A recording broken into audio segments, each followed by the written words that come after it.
tava... Acho que pode, nesse inferno aqui. Quantos anos, senhora? Eu tenho 39. Essa aqui é filha da senhora? É minha filha. Essa é filha da senhora? É. Mas é minha filha com... Só pra entender, a senhora é casada com o rapaz lá e o filho é dele com quem? Dele, a mãe abandonou, na verdade. A mãe abandonou. E quanto tempo a senhora está casada com ele? Na verdade, eu já tenho um casamento faz pouco tempo. A gente estava separado e bem quase que acho que uma... Quanto tempo? A gente acho que uns 6, 7 meses. 6, 7 meses. E o garoto, toda vez que a senhora sai, a senhora coloca ele lá naquele local? Tem ou que ele... colocar assim, Não, mas ele ele tava fica... fugindo, mas não, ele fica solto aqui, ele fica com a gente aqui. Não, hoje ele não estava solto. É porque um quadrado lá menor que ele. Não, mas a senhora deixou alguém responsável? Aqui, moça. Porque ela estava do outro lado da rua bebendo, filha da senhora. Eu não bebo, eu não bebo. Sei lá, tava com o... Põe ele no quarto e fecha a lá. porta, senão ele se mordeu. A senhora acho que não entendeu. A senhora está numa situação complicadíssima.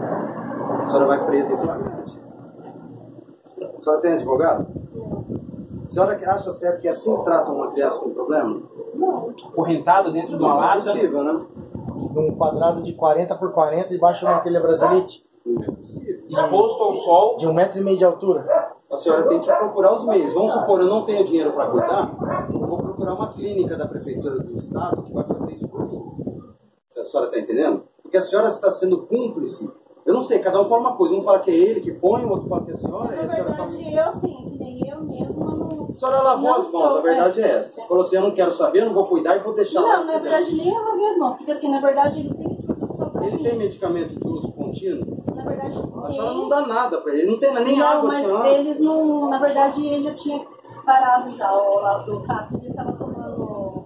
Eu tô me controlando. Eu não sei, na verdade, assim, eu tô meio passado. Eu não fazia muito. Olha, eu nunca tinha visto isso aqui. Eu já vi cativeiro de gente sequestrada, mas assim, com criança. A senhora não tem coração. É só isso que eu vou falar com a senhora. A princípio, a senhora, a filha da senhora e o marido da senhora estão presos em flagrante. Mas Ela tá, porque a senhora encarregou ela é maior de idade, encarregou ela de cuidar aqui e não tinha ninguém na casa aqui. Nós fomos pegar ela lá do outro lado da rua. A princípio, vocês estão presas em flagrante juntamente com o marido da senhora. Até que cada um explique a participação de cada um. Eu sabia, eu não sabia, eu era conivente, mas não. A senhora entendeu?